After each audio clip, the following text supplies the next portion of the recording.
Hello, this is James from Minor Illusion, and today I will be reviewing two books from Kobold Press, the Southlands book and the Prepared Adventures for 5th edition. Wolfgang over at Kobold Press was kind enough to send these out to me for review, and I'm very excited to get them out to you finally. It took me a while to get through the Southlands book because this thing is massive. It is filled with adventure. It is such a huge part of their world, their collective world that's contained within the Midgard setting, that if you had to remember every part of it in order to run a game, it'd be extremely intimidating. But this world is so huge that you can pick one corner of it and adventure in there for the rest of your adventuring days. It is that detailed. The whole setting for the Southlands has a very Egyptian, African feel to it, and that just permeates the entire book. There are new rules, new races, new spells, all these things for Pathfinder, but not only for Pathfinder, for 5th edition D&D, they have PDFs of some of the rules and some of the new races, so that whatever system you're using, you could definitely adventure in the Southlands. Even if you were using a different system entirely, the setting alone is well worth picking up. The Southlands has a sense of adventure to it that is completely different than traditional medieval fantasy, medieval European fantasy. It is very unique. It has unique setting ideas. The world is filled with magical ley lines from which people get their power.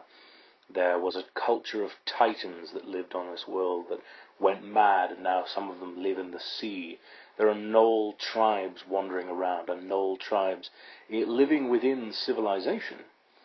There are gods walking around, and cities where gods can be found. There are vast deserts left, right, and center, with ships that sail on the desert sands. There are jungles to the south, and who knows what's in those. There are god kings living in their cities, living in their thrones, being recalled when their citizens need them. And there is a living city of the dead, which is probably my favorite part. A city where the dead watch the city at night and the living watch it during the day, but the living have to worry about getting out of the way when the dead wake up at night. It's absolutely fascinating. You could explore forever in the Southlands and never quite get to the end of it. I was given the physical copy, and it comes with an absolutely beautiful map that you could just... I want to get it framed. This map is truly beautiful. The Southlands is well worth picking up, no matter what rule set you're using. If you're using 5th edition, get it. If you're using Swords and Wizardry, get it. If you're using Fate even, get it. This book is definitely one to pick up if you're interested in Egyptology or in adventures that don't have traditional monsters, that don't have traditional European fantasy monsters. This is not Tolkien's kind of adventure here. I also had a look at the bestiary for the Southlands, and it is filled with monsters that are completely unique, completely different, and have that African Egyptian feel to them. If you're a 5th edition player, interestingly, most of the monsters that are available for Pathfinder, for the Pathfinder Southlands bestiary, are in the Tome of Beasts that Kobold Press just recently released and I did a review for. So if you're thinking about picking up the Southlands for 5th edition and you are worried about having to convert monsters, don't worry about it. Those monsters are in the Tome of Beasts. Speaking about the Tome of Beasts, I'm moving forward to the Be Prepared book.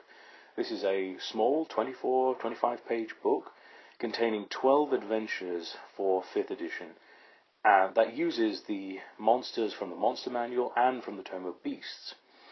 An interesting choice was to not have the monster stats inside the adventure book, but rather that you reference them outside the book.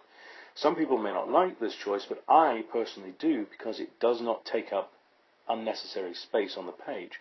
And you can read through one of these adventures in a single sitting. They fit on pretty much one page per adventure.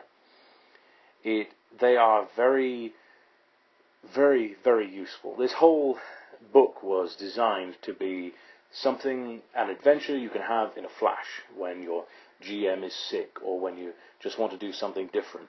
It has adventures from first level all the way up to 15th level, and you could insert these adventures into an already going campaign at any point. And if you're lacking inspiration, if you're thinking, oh no, it's game week, I've got nothing prepared, the real world has intruded on my game preparation time, what do? And anyone who's DM'd, GM'd, anything like that knows that this does happen quite often.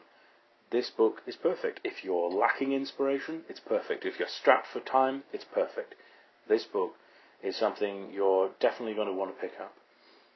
So that is my review for some recent additions to the Kobold Press line. Let me know what you think.